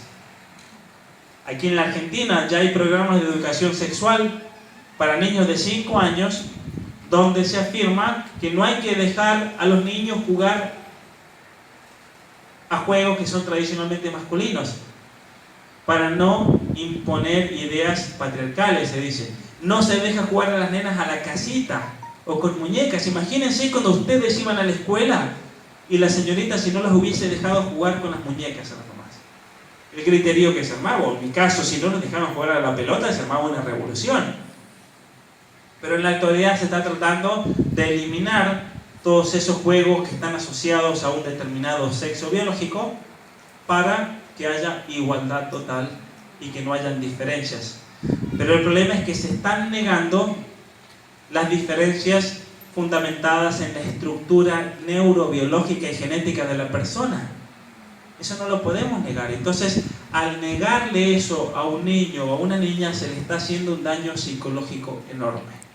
¿Y por qué les digo eso? Porque aquí en Argentina recién se está implementando esto, pero en Canadá, que se comenzó a implementar en el año 95, ya tenemos estudios muy serios y muy importantes de los daños psicológicos que se les ha causado a cantidad de niños, especialmente a niños que tenían problemas en la casa, a niños cuyos padres se habían divorciado, a niños que habían perdido un papá o una mamá, porque esos niños, al estar psicológicamente frágiles, era mucho más fácil entonces cambiarles esa percepción de la realidad, y muchas veces se les crearon trastornos gravísimos a causa de la educación sexual y a causa de toda la teoría del género, porque el pobre niño que se le está formando su propia identidad, y esa identidad no se le fija hasta los 7 años, si a los 4, a los 5, a los 6 años ustedes le empiezan a hablar de la identidad de género, lo van a confundir totalmente. Es muy fácil en ese sentido manipular a un niño. Vamos a ver, miren este caso, un hombre de 34 que se cree bebé. Y voy a saltear acá algunos casos, ya vamos terminando, pero veamos esto que se usa mucho en las clases de educación sexual. Al niño, entonces se le plantea que él está parado aquí adelante y tiene por delante suyo todas las opciones sexuales habidas y por haber.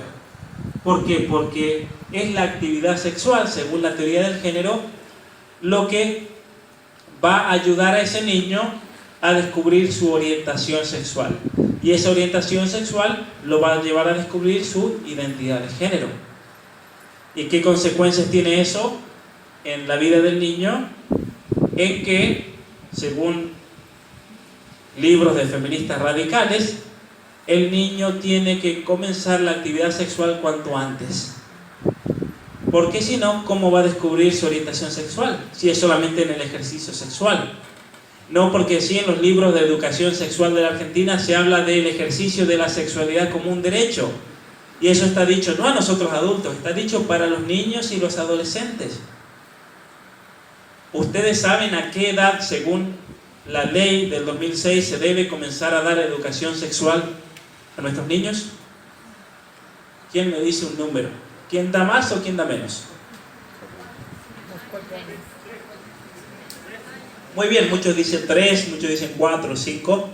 Según la ley, y si ustedes abren cualquier programa de educación sexual integral, yo los invito, si son maestras, maestros, profesores, mañana fíjense en la introducción de cualquiera de los manuales de educación sexual que se imprimieron en el año 2010 y han sido reimpresos. Los papás pueden pedirle a los directivos, a las maestras, pueden fijarse en la página web, están todos en PDF. Se dice que se debe garantizar el acceso a la educación sexual a partir de los 45 días. ¿Y por qué los 45 días? ¿Saben por qué? Porque el doctor Kinsey, ese perverso del cual les estaba hablando, él, en sus experimentos sexuales, él dijo que bebés de hasta 45 días pudieron experimentar orgasmos en los abusos sexuales que él realizaba. Y ese doctor fue el que elaboró los primeros programas de educación sexual integral en los Estados Unidos por pedido de una compañía que se llama Planned Parenthood. ¿Quién es Planned Parenthood? Es la multinacional abortista más grande del mundo. ¿Y qué tiene que ver con esto? Ellos fueron los que lucharon por la implementación sexual, la implementación de la educación sexual en los Estados Unidos, porque si había educación sexual, había ejercicio de la sexualidad y por lo tanto había embarazos, y entonces, ahora tenemos que poner aborto porque hay embarazos. Una ejecutiva de la compañía Planned Parenthood, una de las personas más importantes de esa compañía en el estado de Texas, me contó personalmente que ellos, y esto le estoy hablando del año 2010, repartían preservativos que se rompían, eran todos pagados por el gobierno, como pasa en Argentina, y a las niñas le daban anticonceptivos con bajas dosis, de tal manera que se queden embarazadas. Y entonces ella me dice, nosotros facturábamos al cobrarle al gobierno por repartir todo eso, y después facturábamos cuando venía la niña embarazada. Porque eso es el negocio, en realidad es un mecanismo financiero para lograr que haya más abortos. No porque sí, entonces hay una lucha por el aborto legal, seguro y gratuito. Gratuito es lo que importa acá. Porque el mayor negocio lo hacen cuando hacen contratos con los gobiernos. Por eso acá. Y en Argentina, ¿quién está a cargo de la educación sexual integral? La misma compañía. Lo que pasa es que en Argentina tiene otro nombre, se llama Casa FUSA, que son los que tienen el contrato con el gobierno argentino para la implementación de los programas de educación sexual integral. Es la misma compañía de Estados Unidos y está la conexión con este doctor perverso que es el que realizó, en realidad no es doctor, él era biólogo que después se dedicó a la sexología y demás, simplemente para justificar sus perversiones sexuales. A los niños se les enseña esto. Este es un gráfico que se usa en Estados Unidos y en Canadá, pero también ahora se está usando en Argentina. Yo la verdad que no sé si habrá llegado aquí, a Río Tercero, pero sí ha llegado a Buenos Aires, sí ha llegado a Santa Fe, sí ha llegado a Mendoza, sí ha llegado a muchos lugares donde yo he estado, porque las mamás después me han mostrado los cuadernos de los niños. Resulta que las mamás después de esta conferencia se van aterradas y van a buscar los cuadernos de los niños a ver qué le están enseñando. Y cuando ven eso me dicen, Pablo, mira lo que vos nos hablaste, y me sacan una foto y me la mandan por WhatsApp, aquí está. Todo lo que dijiste ya le están enseñando a mi hijo. A los niños se les enseña entonces que deben autopercibirse como cualquier realidad que quieran, por eso ponen la imagen del unicornio.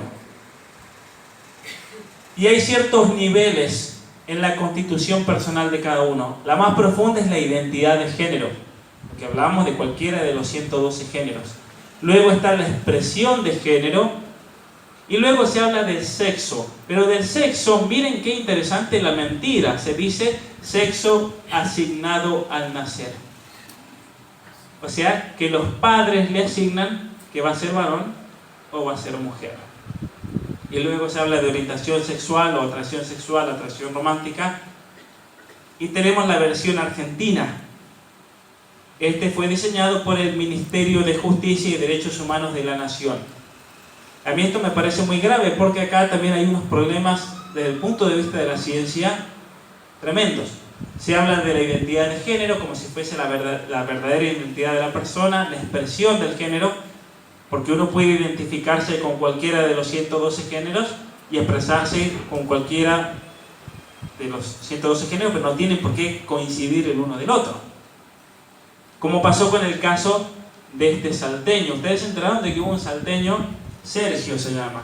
Sergio es un vivo, porque Sergio, resulta que en Argentina la mujer se jubila a los 60 años, 5 años antes que los varones. Así que no vengan a hablar de desigualdad acá porque tienen algo a favor ahí.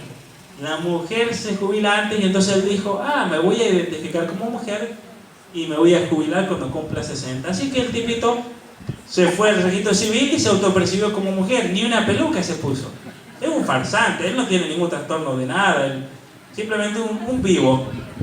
Clásico, echa la ley, echa la trampa en Argentina. Y se jubiló. Bueno, cuando surgió ese caso, muchas feministas salieron ahí a apoyar a Sergia, porque se puso Sergia, muy creativo en el nombre.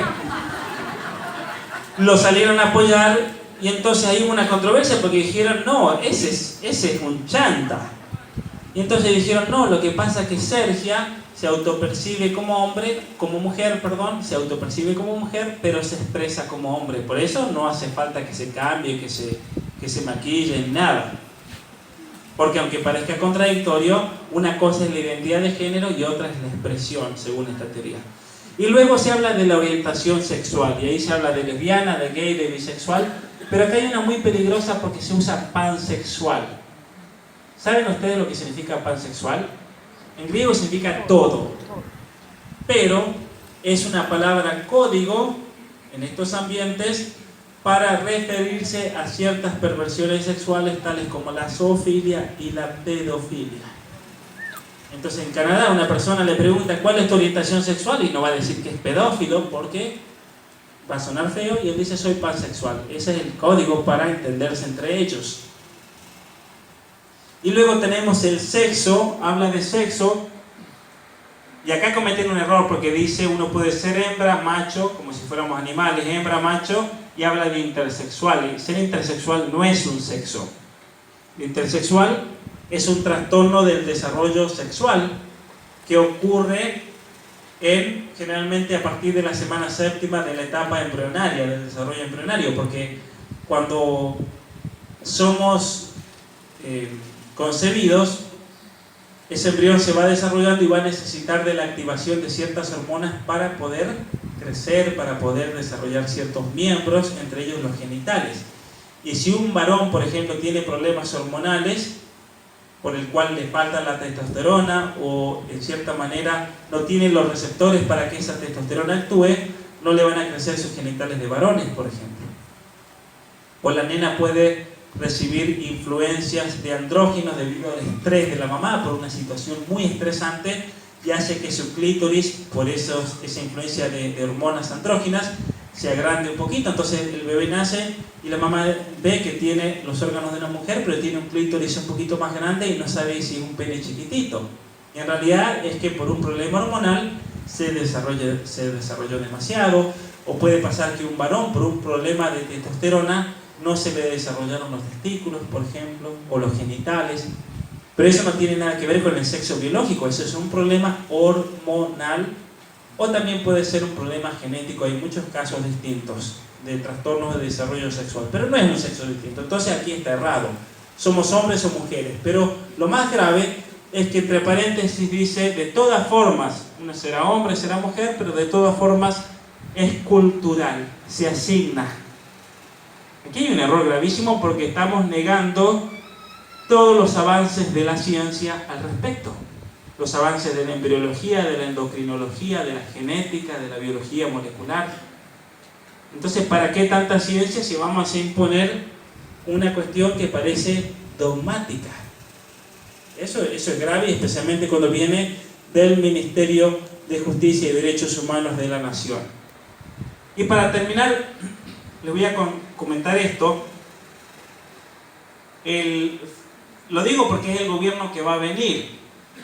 Y entre los objetivos del nuevo gobierno del Frente para Todos, objetivos fundamentales. Este gobierno deberá desarrollar políticas públicas que permitan alcanzar estos objetivos fundamentales. El primero habla de algo que parece, desde el punto de vista científico, bastante grave, porque habla de asegurar el cumplimiento de marcos legales destinados a igualar los derechos de la mujer. Hasta ahí todo bien.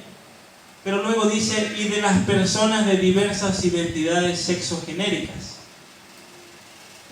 Porque esas identidades sexogenéricas en definitiva no existen. Es todo lo que veníamos explicando. Desde el punto de vista de la ciencia, todas estas maneras de identificarse o autopercibirse tienen una explicación. Muchas veces en una situación muy compleja, muy dolorosa, pero no es que esa sea propiamente una identidad personal. Por eso la manera apropiada de hablar desde el punto de vista de la ciencia es de hombres y mujeres que por distintas razones tienen una conducta determinada, que puede ser la conducta homosexual, la conducta lesbiana, son todas conductas, o tiene algún trastorno, porque esa es la palabra indicada con respecto a la propia identidad personal. Y como esa persona padece de eso, obviamente que tiene el derecho a ser ayudada y asistida. Y entonces el gobierno lo que debería proveer no es empujar a la persona en su trastorno, en su drama personal, sino darle todos los medios para que esa persona pueda salir adelante, pueda superarse, o respetando también la libertad de la persona, ofrecerle lo que esa persona quiera en ese momento, porque tal vez la persona no quiera ser así. Y bueno, si la persona quiere ser así, uno no lo puede obligar. Pero si esa persona busca asistencia, porque tarde o temprano siempre buscan ayuda, siempre. Y entonces cuando esa persona venga a pedir ayuda, que esa persona tenga acceso a un equipo de psicólogos, de psiquiatras, un equipo interdisciplinario, a médicos, a endocrinólogos, a todos los especialistas que esa persona necesite para salir adelante, porque la vida no es fácil para estas personas. Y por eso debemos comprender todas estas situaciones, debemos también tener mucha compasión, porque hay una historia de fondo que siempre es muy dolorosa, que no conocemos, y por eso nunca debemos juzgarlos tampoco. Lo mismo pasa con una persona que tenga conducta homosexual o lesbiana. A veces hay historias muy tristes y no es que esa persona sea así porque quiera. Evidentemente que es una elección, pero de fondo hay algo muy profundo que lo está llevando también en esa dirección. Es como una persona que a veces cae en el alcoholismo. En cierta manera es una elección, pero también hay algo muy profundo que se manifiesta con el alcoholismo, con la droga, y si esa persona no trata eso profundo, jamás va a superar el alcoholismo o la drogadicción, jamás.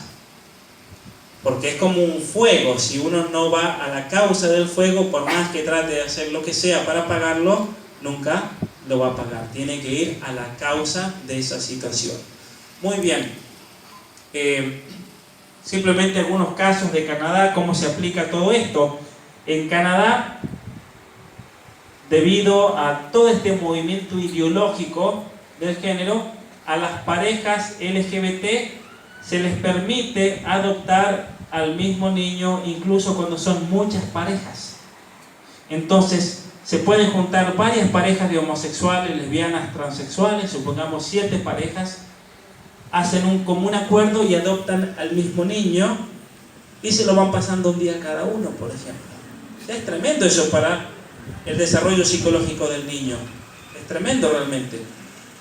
Solamente ellos tienen ese derecho. Si ustedes como matrimonio van y dicen queremos adoptar un niño entre las familias de la Iglesia Católica, porque hay un niño que está solito, no, ustedes no pueden. Pero si son todos transexuales, sí, lo pueden adoptar en grupo incluso, al pobre niño. Otra ley tremenda es que en Canadá se eliminó en el año 2016 los términos padre y madre de la ley. de toda la estructura legal. Entonces, si ustedes van a hacer un trámite, no se puede usar padre y madre en los papeles, en nada. Como consecuencia, por ejemplo, ya no se puede celebrar en muchos lugares el Día del Padre y de la Madre. En teoría no se puede, todavía no lo han implementado en todos lados, pero en muchas escuelas ya lo han implementado. No se puede hablar de papá y mamá porque eso va contra la ley. Esa palabra ya no existe según la ley. Porque eso es discriminar. Porque ser padre y madre es una construcción social. ¿Se entiende? La ley 89 que les mencioné les permite al gobierno quitarle los hijos a sus padres si se oponen a la perspectiva de género. Un ejemplo claro, ustedes vienen a esta conferencia y ahora entienden de qué se trata todo esto del género. Y entonces ustedes, por sentido común, por todos los argumentos, ustedes dicen, acá hay algo que está mal con toda esta teoría. Y leen este libro y todos los argumentos científicos y demás, y ustedes dicen, esto es una mentira, esto realmente es una ideología, y entonces ustedes se oponen a eso. Y resulta que sale en la cara de alguno de ustedes, y entonces viene Servicios Sociales del Gobierno de Canadá y le dice, usted estaba en esa charla, ¿usted qué piensa de la teoría del género? ¿Está de acuerdo o está en contra? Y la señora dice, no, yo estoy en contra, porque eso es una locura. Le dicen, bueno, deme sus hijos. Porque usted no puede educarlos, ya que les está negando el derecho a sus hijos a percibirse de acuerdo a la identidad de género que ellos tengan de verdad y que está ahí escondidita y que solamente ellos la pueden descubrir. Ya hemos tenido casos de niños que han sido sustraídos por el gobierno, ya que los padres se han opuesto a todo esto. La Corte Suprema de la provincia de British Columbia, en Canadá, ellos sentenciaron que los padres no tienen patria potestad en cuestiones de orientación sexual e identidad de género. No la tienen, no existe la patria potestad para los padres. Y aquí en Argentina, la patria potestad de hecho se eliminó en el año 2015. Y lo terrible es que eso nunca se dijo. La mayoría de los padres en Argentina no saben que el gobierno en el año 2015, cuando reformaron el Código Civil, les quitó la patria potestad con respecto a sus hijos. Ahora entonces, en vez de el enfoque ser la responsabilidad de los padres con respecto a sus hijos, ahora el enfoque es los derechos del niño que deben ser garantizados por el Estado. Entonces el Estado viene y les dice, ¿saben qué? A mí me corresponde garantizar eso. ¿Ustedes? ¿Quiénes son ustedes los padres? Es una violación de un derecho humano.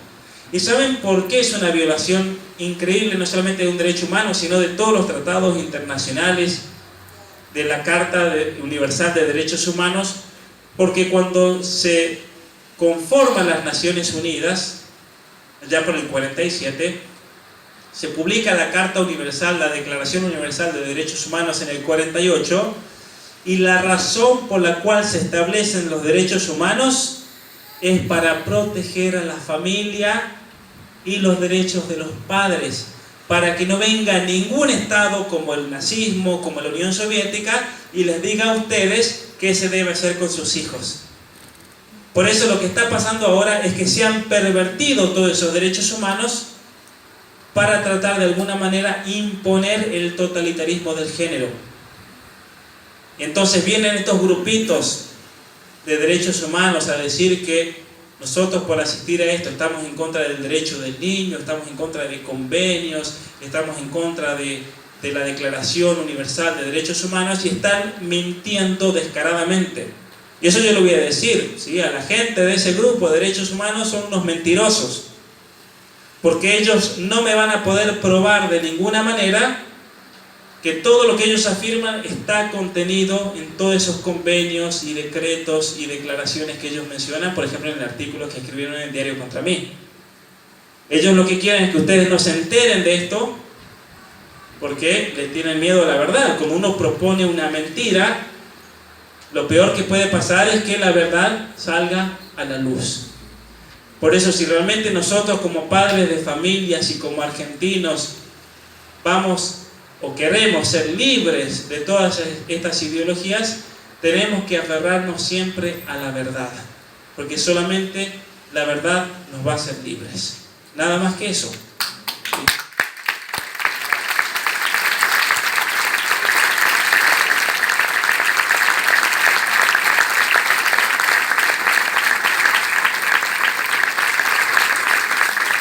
Muchas gracias por haber venido. La intención primera cuando yo escribí y publiqué este libro es para que se formen, porque solamente cuando un pueblo vive en la ignorancia es que todo esto se puede meter. Si nosotros nos formamos como padres, como comunidad, no nos van a engañar, es así de simple. Y por eso yo me puse el propósito el año pasado de ir, si tengo que ir a todos los pueblos y las ciudades de la Argentina para formar a la gente, lo voy a hacer. ¿Por qué? Porque solamente si estamos formados es que vamos a poder vencer este monstruo de la ideología de género. Así que yo les recomiendo encarecidamente que lean el libro, que se formen, que lo presten a otros, que comenten cuando vayan a la casa, cuando en estos días hablen a sus vecinos, a sus amigos, a sus parientes, pongan la semilla en el oído. Tenemos, gracias a Dios, el video de la conferencia. Entonces compártanla. Pueden ver en mi sitio web, esto lo voy a poner ahora, en mi sitio web pablomuñoziturrieta.com, ahí van a encontrar cantidad de información sobre este tema. Ahí voy a poner videos de esta conferencia y de otras conferencias más que he realizado en la Argentina. Y también todo lo que quieran suscribirse a mi sitio web y que quieran comunicarse conmigo. Tal vez ustedes tienen preguntas, quieren contarme situaciones personales, consultas, lo que sea, no tengan vergüenza de escribirme, escríbanme. Yo esta noche cuando vuelva a donde voy a parar, quiero ver mensajes de cada uno de ustedes con su nombre y apellido para suscribirse. ¿Sí? Suscríbanse, acuérdense de poner el +1 y todos los números, porque como es un código de Canadá no va a aparecer sino en el WhatsApp. Pero mándenme un mensaje por WhatsApp, mándenme su nombre y apellido, suscríbanse. Yo cada vez que publique un artículo acá en relación a todos estos temas y otros temas muy interesantes, automáticamente les va a llegar un enlace de ese artículo para que ustedes al menos se enteren de que algo se publicó. No es que lo voy a molestar todo el tiempo, pero si ustedes me quieren molestar a mí, todas las veces que quieran. ¿Sí? Muchísimas gracias, y los que quieran que les firme el libro, si quieren sacarse una foto o lo que deseen, pueden venir aquí adelante. Si alguno quiere obtener el libro, todavía quedan, ¿cierto? Allá atrás, en la parte de atrás, se está vendiendo también el libro para los que lo quieran. Muchas gracias.